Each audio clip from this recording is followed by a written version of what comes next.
Wow, look, how many ham sandwiches do you reckon is in that? Oh, don't, I'm Bloody hungry. hell. But it's Waitrose, so... Probably can't afford any of them. Oh my God. Oh, lovely. Hello, hello. Hello, hello. Oh my Lord. Hello everybody, welcome to another episode of the WAYMOE SpotCast. We're here in another very sunny day in Ettington. I'm obviously, I'm Charlie Brigden. I'm joined with my co-host today, Charlie Dashwood, who's normally behind the camera. Hello, mate. Keisha's currently behind the camera, and Emily sunbathing. Just soaking in. It is really nice. It's so nice out, yeah. The test shoots we did, it was always overcast and it was a bit disappointing because it just doesn't look half as good when you've got the full lighting on it. See, that colour's so nice. They're really, really good, yeah. It's very similar to that BMW colour. Yes, it is. Yeah. A little bit brighter. She waved at us. Did she? Yeah, I don't know why. What's a lady? No idea why. I think anyone just sees people recording and just waves at us. Yeah. It's funny because we did have, last time we were recording, we had those speed watch people, didn't we? We did. But they didn't I seem did too love the fussed. irony of that. Yes, of We're us here, mildly like, encouraging people to be a little bit Asbo, and they're sat there doing the dead opposite about 100 metres away. it's a shame, like, yeah, I want to see him rip it, but also don't break the speed limit. It's illegal. Exactly. Oh, I don't want them to speed. If they give Just it a little make rev, make noise, you know. yeah. Because I don't think a lot of people don't realise that, like, it's only the police that can really get you in trouble. Like the traffic management and highway maintenance, they can't do anything. Yeah. And even then, the police are too busy to be dealing with people who've just got a loud exhaust. Yeah. They hardly even go to break-ins and stuff, so they're not going to be going to people No. revving a little bit. It's only when they're in a really bad mood that they'll, like, pull you over for your exhaust. Yeah. Bikers love it.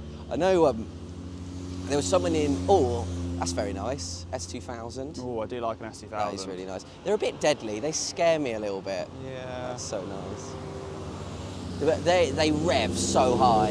It's like, I don't know if it's 9.5, 10K, Yeah. but they're... Yeah, I think the early ones were a sort of 9.4 or something like that, 9.4, and then the later ones were sort of 9,000. Jeez. Which is They're still not insane. K series, are they? It's not a K engine, is it? No, they're inline as well. They're an Yeah. inline 4-cylinder. That'd have been so nice. I'd love one of those, but again, it's just money pits. Yeah, they are. That's what you drive. It is. Absolutely bulletproof. I do like that colour as well. Yeah. It's like you were saying, you wouldn't be able to spot yours out of a lineup really, because it's just grey. Yeah, exactly. Whereas- like if you had a couple drive past you, and the only way of noticing would be the number plate. Oh, lovely. Ooh. Those are so nice. The size of the headrests. What is it? An old Jag? I think it was an MGB, wasn't Was it? I don't really know my really old stuff. You saying Jaguar has reminded me that, so, you know how it goes now. We're going to pick a random top trumps card. And if we see that car drive past, we're going to have to pack up and go home. So it could be, we could do a normal hour-long shoot, or we could just pack it up in the first 5 minutes. Yeah. Just depends how the day goes. I would quite like to pick the card if you wouldn't mind. Of course, yeah. Of course. This could, I'm drawn to that one there.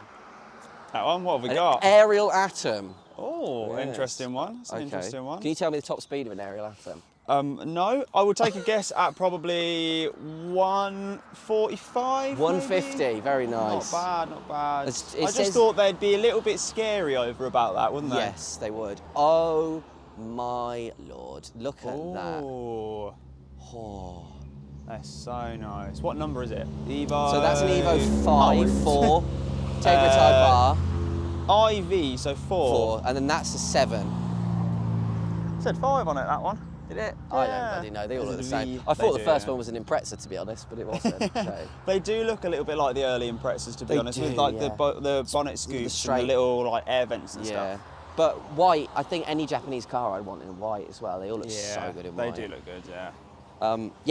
Engine size 2 litre, so I'm presuming that's the K21 that we've Yeah, got a it picture must of. be, yeah. What is... What? Oh. Hello. Hello. Go to the pub. In the pub. So that's Damien, that's our guest for the next episode, in his wonderful Mark II that leaks like a sieve. Yeah. Oh, it was worse than a sieve. Oh, Oh my wow. God! Wow. That's gorgeous, that is. That is really nice. So a lot of them were V12s, but I couldn't tell you what ones are V12s and what ones aren't. 1 250, that would be terrifying. 1.2 litre engine on a bike. That is scary. That is really Bikes scary. in general terrify me, to be honest. I would love one, but they terrify me. Do you know, it says the year launch was 1996, which is way earlier than I'd assume for an aerial atom. They make bikes, don't they? They do now, yeah. And Yeah. they also make like kind of rally-style two-seater cars as well. They do. They've just launched that thing with a jet on the back, the electric car that's charged by the jet on the roof. Oh, yeah. That's really cool. Yeah. But it's just, it's quite a good idea because with a track electric car, it's just going to run out after 2 laps. Yeah. So if they have this jet going that charges it, I don't know how it actually works. Yeah, I'm not sure. But I think it's so cool. It's because it's all hand built in Britain. Yeah. You just got a toolbox and all your parts, and you just build it yourself. Yeah, it's super very cool. I don't know if they offer them as kits though, because I know the caterings you can get as kits. You can get the caterings as kits. You were telling me about them the other day, actually, about how they... The import thing. Yeah, the import thing. So basically, when they import them, they don't give you an instruction manual. They give you a deconstruction manual. Because if they gave you an instruction manual, it would class as a car, and it would be taxed as a car. But with a deconstruction manual, because it's not instructions how to build it, they get around the tax. So I'm told. You work the book backwards instead of. I'd love to have a look end. at how that actually works, because surely that doesn't. Surely it's got to be an instruction manual they've just printed backwards. You undo X bolt to 80 Newton meters instead of tighten it to 80 Newton meters. Yeah, this bolt that happens to be 80 Newton meters, you need to undo it. I'd love to build a Caterham, like in that Top Gear special where they race the Stig. That was a really great special. So I haven't good. seen that probably since it came out, to be honest. I need to go back through and watch all of the old episodes again.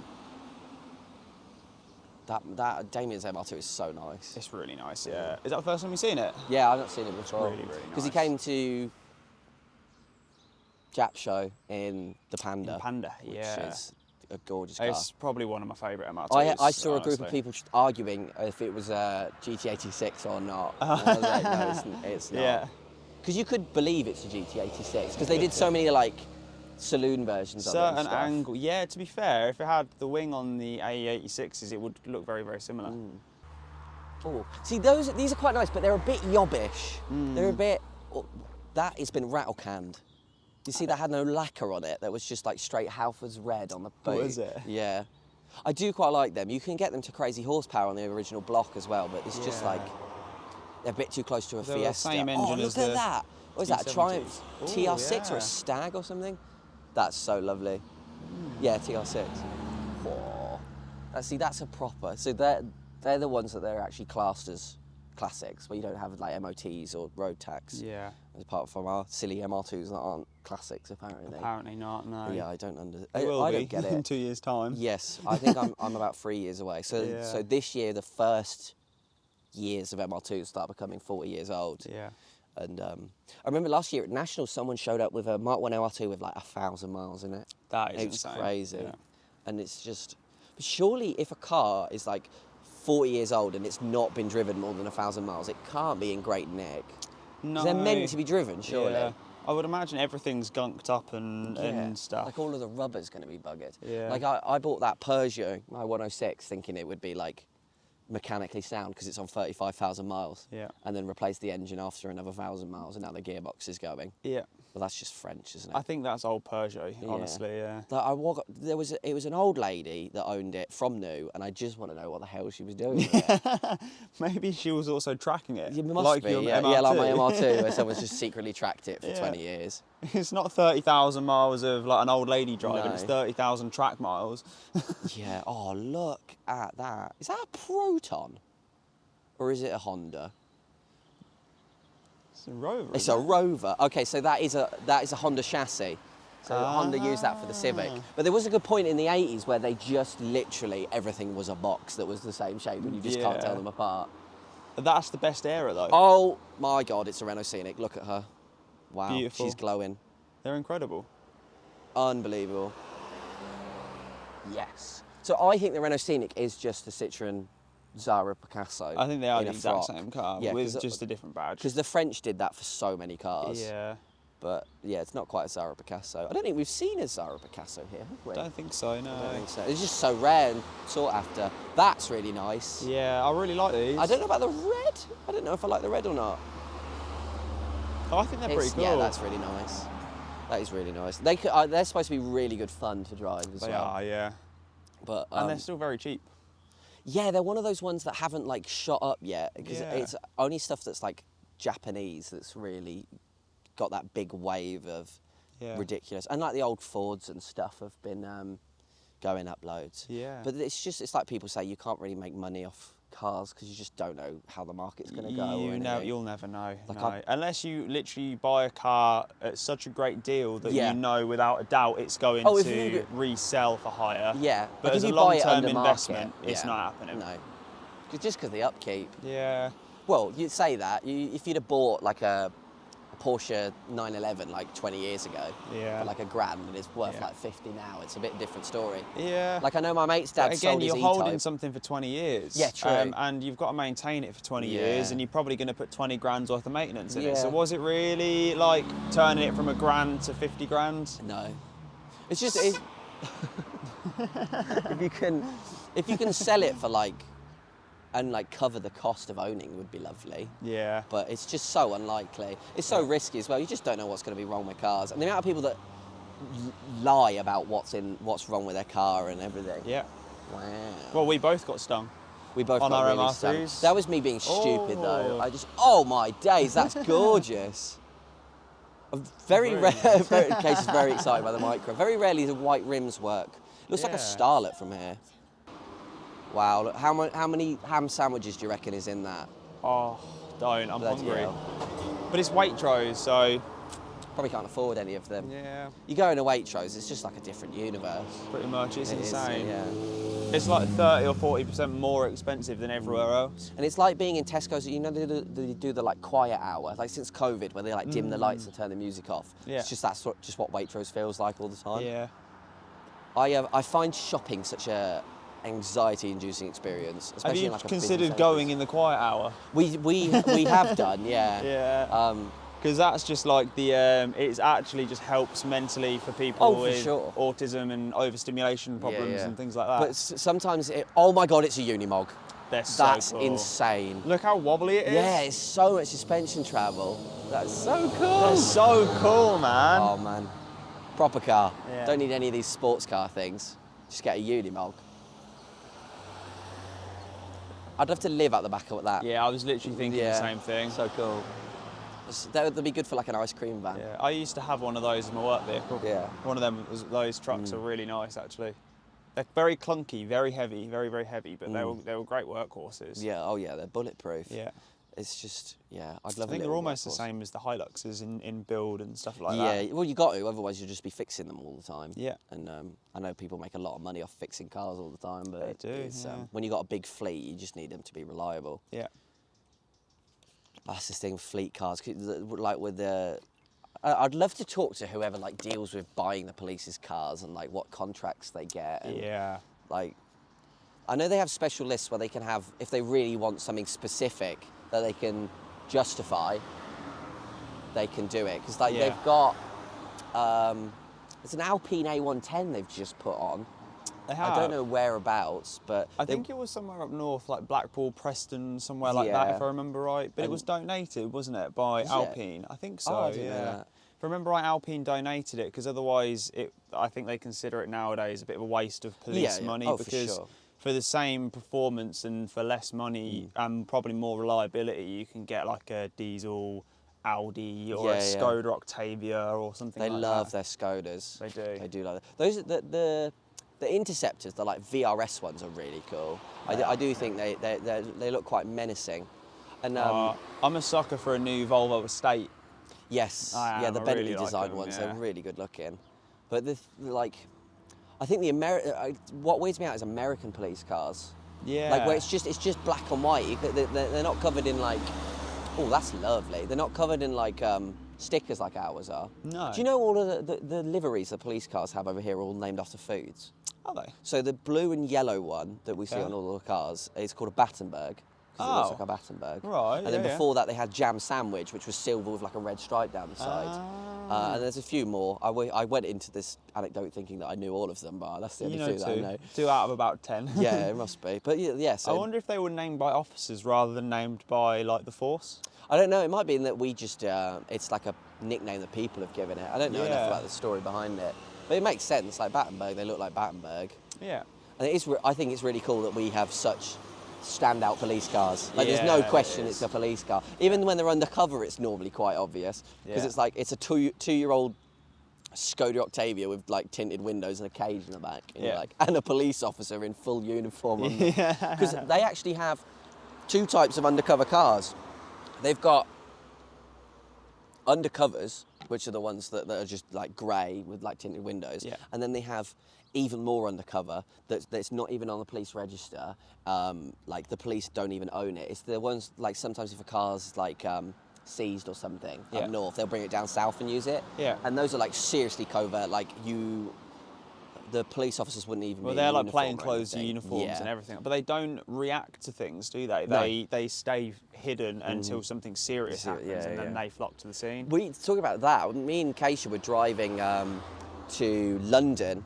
I think we were driving to Slough to drive into London because of the bloody Sorry to hear that. Yeah, no, it wasn't great. I always thought people were joking about that, but we went to Slough and we understood. It's an interesting little place. It's a place. But we were going up this dual carriageway, and there were these two police cars in front of us that moved onto like half on the hard shoulder. It's a horsey.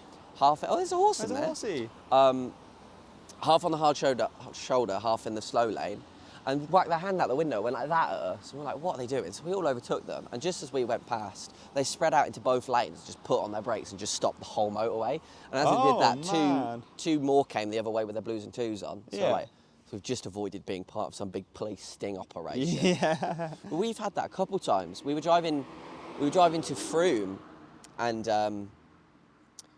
I saw a Polo Dune pull over. I was like, oh, okay, look, a Polo Dune. And because you don't see them that often. Yeah. And as I was looking at it, I saw a lick of fire come up from under, like the exhaust manifold underneath, the exhaust pipe. Yeah. I was like, oh, that didn't look good. And then when we got to Frome, and a couple of hours later, I Googled it, and the entire motorway had been closed for like 4 hours because of a car fire. Yeah, that is insane. And it's crazy that with driving in traffic, it's just one person in front of you's got to stop, and then that's it. It's all been... That's everyone's day ruined for a fair amount of time. Yeah. It's very quiet through here today. It is. I'm hoping it picks up because we're like beautiful weather. I wonder if early afternoon it will get a little bit better. Definitely. But do you think Sunday morning driving, that's what everyone wants to do? It is. Maybe we missed it. Maybe everyone... And to be fair, we're now pretty much bang on lunchtime, so I wonder if quite a lot of people that have been for their Sunday morning drives are now home having lunch. Yeah, we sort of missed it all. Well, we're Normally learning. A lot of people turn up to cafe. Oh. Take it back. Yeah, that is really nice. They're really nice. But they're so common. They are. Like you drive through go on a drive on a Sunday morning, or just Sunday. They're everywhere. Yeah. We've seen like 4 or 5 sat here. Yeah. Well, same as when we've done other filmings. That's probably the most common performance car that we see, really. That's what I used to have, C2 VTS. What was it? Absolutely, like shit off a shovel. It was crazy. It felt so fast because it was so rattly and French. But I was looking at them, and there's the VTS, which is the fast one. Yeah. And then there's a code, which is above the VTS. It's all of the same. It's got leather interior. Yeah. I was like, oh, this would be a good idea. I'll get that. And it was such a bad idea. A black car, baby sick leather interior. Oh. And they're like bus seats. So as you go around a corner, you just slide off them. Yeah. You just, as you go, you just completely slide. I got sick of being thrown around, and I didn't want to buy bucket seats. Yeah. So I got rid of it. But it was really good fun. It was proper, it felt like a rally car. Yeah. And they have a split tailgate. Do they? So they'd be great for a camera car. Maybe there's an investment that we get one of them again. You have to try and bolt a seat facing backwards as well. So the window on the hatch opens, and then the hatch opens down. Yeah. Well, which is, I don't know why I explained that. That's what a split tailgate is. It is. But some of them, they've actually got it's 2 boot lids. Was that for a coupe? Was it? Yeah. Oh yeah. You don't see me. I really like them. I think they're quite cool. Yeah, I do. They do have a hairdresser. They do. Not so much as the convertibles though. No. No, they're very much. It's like the Audi TT. Everyone was like, "Oh, it's a hairdresser's car." Yeah. I can understand what you mean, But when I think a hairdresser is buying the 1.8 front wheel drive, not 1.6 front wheel drive, not with like 90 brake horsepower, not the 225 1.8T turbo. Yeah, but same as like the Z4s. Yes. Some of them came in like a 3 litre, the 3 litre, inline 6 and stuff like that. See, I wouldn't get a BMW unless it was an inline 6. I don't really want a 4-cylinder. So what puts me off the E30 M3, because it's just a 4-cylinder. Yeah. And the whole appeal of BMW to me is that straight 6. Yeah. And also the money puts you off of an E30 BMW. Yeah. They're cool, but like... Visually, I think they're one of the best looking BMWs, but then mechanically, I think there's a lot of better options now for your price. And it's weird as well, talking about price, looking back and watching the Top Gear 1,500 quid, 4-door, 4-seater convertible challenge, and they all bought E30s for 1,500 quid, and they ran and drove. Yeah. Like, you couldn't do that. You could find anymore. An absolute rock box for about $2,000 now. Yeah, it's terrible. It's not great. That's a nice colour. It's an interesting colour. It's super light. See, with those BMWs, they have that individual system thing where you can just pick your own colours, can't you? Yeah, I think so. Like Porsche do paint to sample. Yeah. That's got to be a buy. Wow. I think it's a bit of a beast. Fair enough. That sounds quite nice. You can make them sound really good. I think almost all MX-5s sound good, to be fair. The early MX-5s sound really good when they've got the right exhaust and things on them. Yeah, if definitely. you just straight pipe them, they sound awful. No. A lot of people don't realise straight piping is just not how you make them sound good. No. Oh my wow. God. That looks so nice in pure yellow. That looks so good in yellow, Yeah, that's so nice. That is not every day you see one of those. We'll hopefully see that at CAF. Yes, I'd have never put that in yellow. It looks so good. I think they're really rare in yellow. Most of them came in a lot red, of cars didn't they? are, yeah. Red or white I see a lot. Yeah. But like, the MR2s are so good in yellow. Did they come in yellow? They did, yeah. I know the Mark 1s didn't. There was a couple of different Rev types of yellow. There was a couple of different yellows, but they were pretty rare. They weren't spec'd in yellow very much. It was mostly red. I think red was the most common, same as almost every car, to be fair. Yeah, any sporty car, everyone just wants in red. Yeah, do you know I feel why like that was a Ferrari 90s thing. No. It's because he said if you got a kid to draw a car, they'd do it in red. Yeah, it's true. Fair enough. Yeah. But I think it's Ferrari that just puts me off red. It's just red. Yeah. All red. And it's when you can't see the brake lights, because the brake lights are the same colour as... A Range Rover do it. You can get it in a red that is the brake light colour. Yeah. Oh, and it's so weird looking. Yeah. It blends everything into the back really weirdly. It does. And then obviously you've got red disease, which you don't really suffer from in modern cars. Yeah. But like back in the 80s, you'd take a Golf GTI to the beach and you'd come back and it'd be pink instead of red. You have to get the T cut out and polish it to bring it back up to a nice colour. If you see like a red MR2, Mark II, and it's still in good nick, it's not the original paint. Yeah, pretty much. They just don't last. Yeah. And I don't know what it was, if it was shitty primer, shitty lacquer. A lot of them didn't have lacquer, they were single stage red. Right, that'll do it. Yeah, which they just fade. I think there was one of the later reds was actually done properly with lacquer, but... Because the Rev 1 had a red that they never did again. I presume that's probably part of it. Yeah, possibly. Yeah, there was a couple of different shades of red. There was a lot of a crimson-y red and then like the typical, like just bright red. I really like rare colours. Like the Mark 1 MX-5, they did 5 MX-5s that were each different, like unique colour. Yeah. And I think that's so cool that you could have a... Gee, what? They did similar with the MR2s. They had like champagne mica and orange mica, and they're just like uber rare. There was like 20 of each or something like that. Yeah, I think the rarest Mark II you can get is a champagne convertible. Yeah, the champagne Spider Mark II. Those Spiders do not look good though. They only made like 25 Spiders as well. No, they're really not great. They don't look very good at all. He was thinking real hard while he was looking at us. But yeah, there's some nice colours. But when people say, "Oh, my car's one of one," because it's the only one in that spec and colour, it's like technically, isn't every car one of one? Well, kind of. Oh, it's only got my car's the only one with this number plate. Yeah, exactly. It's like Pagani does it, where each car is actually its own car. Yeah. Like That's not just a purple Zonda, it's the LH44 because it's Lewis Hamilton's. Yeah. But they look so weird. Ooh, that's really weird. They're really weird. How like they've... Is it the Range Rover? Yeah, so that's the newest Range Rover, and they've basically removed every single line and detail and texture from the car and just made them like a box. Yeah. Which is, it's interesting to say the least. It's kind of their version of the new Land Rover, though, isn't it? Range Rover.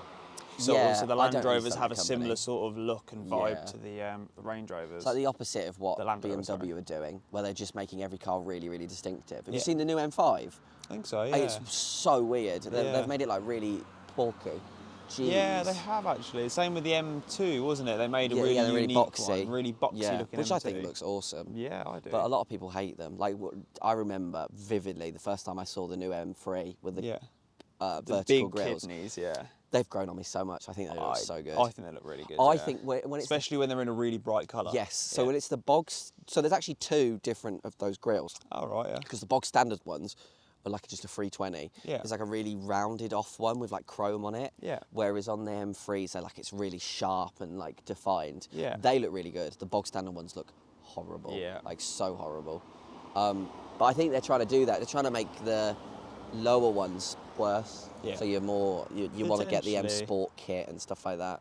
Because they'd still sell them if they are worse, wouldn't they? Yeah, oh yeah, absolutely. It's BMW. Because the amount of people eat BMWs up like anything. Oh, the amount of those cars, they're just fleet vehicles anyway. Like I bet at least 50% of the cars they sell here, no one's speccing them. Yeah. Well, they are, but a company's saying I need 100 grey ones. Yeah. It's no one going like, oh, I want it in this red. Yeah. See, I love these. What these Mazdas? Yeah, they're supposed to be really good. So nice. That colour is incredible as well. It's almost black, but it's a really dark blue. Yeah. And it's got like a really nice sort of flake in it as well. Yeah, they're supposed to be really fun cars to drive. Yeah. Like the Mazda has been doing really well with like the crossovers and the 4x4s and stuff. Yeah, everything that they've made recently looks really good. They're sort of new. To be fair, everything they've made for the last 10 years has looked really good, honestly. A lot of car manufacturers are working out their style, especially like the Korean ones like Hyundai and Kia and stuff. That like looking at the stuff they made 10 years ago compared to now is insane. The new Kias are really nice. Yeah. I really like them. They do look a bit like fridges though, like smart fridges. A little bit, yeah. I get that. It drives past just like, that's a Samsung fridge. Yeah. Well, we managed to avoid the aerial atom. Should we Photoshop one in for the outro? Whoa, is that an aerial atom? Oh my God, oh my it's an aerial atom. Wow, well, we're going to finish the episode here. Yeah, so thank you very much for watching another wonderful episode of the WAYMOE SpotCast. I've been Charlie, he's been Charlie. She's been Keisha. Thank you so much for watching. Like, subscribe, do all the things, follow us on all the things. Exactly, all the stuff. Thank you. Bye. Bye. Bye. Bye. Bye. Bye.